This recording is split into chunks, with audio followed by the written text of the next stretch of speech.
how does it make sense to you? Wealth at one side, health, love, bliss, spiritual on the other side. Anything shakes here, you allow all these four to shake, then there's no meaning to it.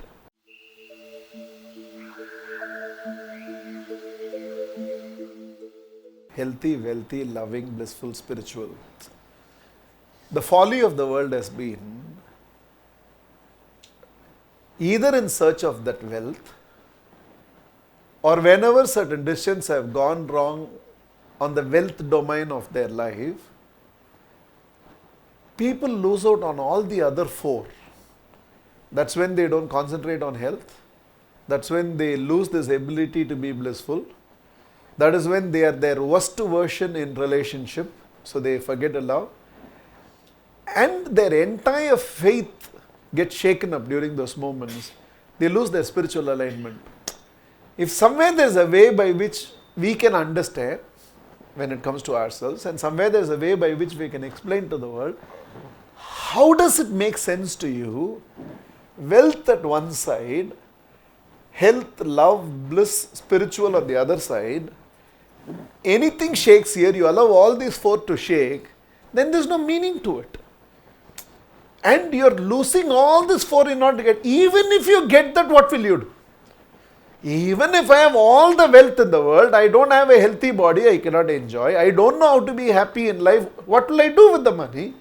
If I don't have meaningful relationship in life, what will I do about it? And what am I without that spiritual protection? What am I? Emptiness. Because through everything else, without spiritual alignment, there is no peace.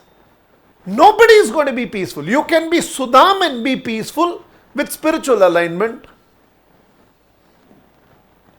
And you can be Rockefeller and not know what is peace if you don't have spiritual alignment.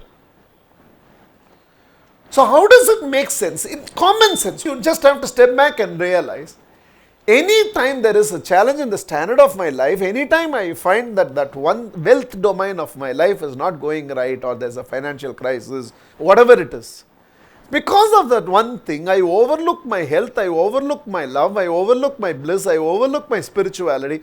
Doesn't make sense.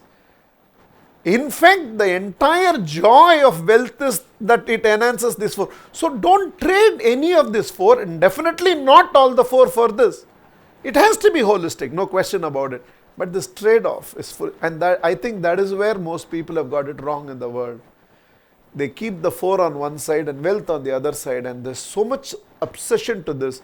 They're not realizing at what cost that wealth is coming. At the cost of any of these four, if the wealth is coming, then that's empty success, because you're not going to enjoy it. The world will benefit. At the cost of health, love, bliss and spiritual, if you're creating wealth, your country will benefit out of taxes.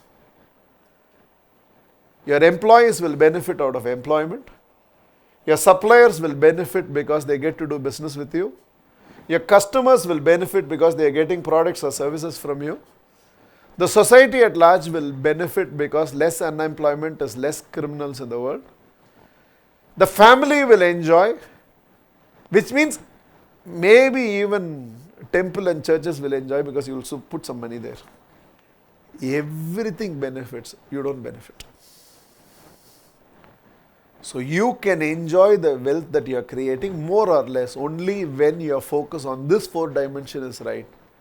Healthy, loving, blissful, spiritual.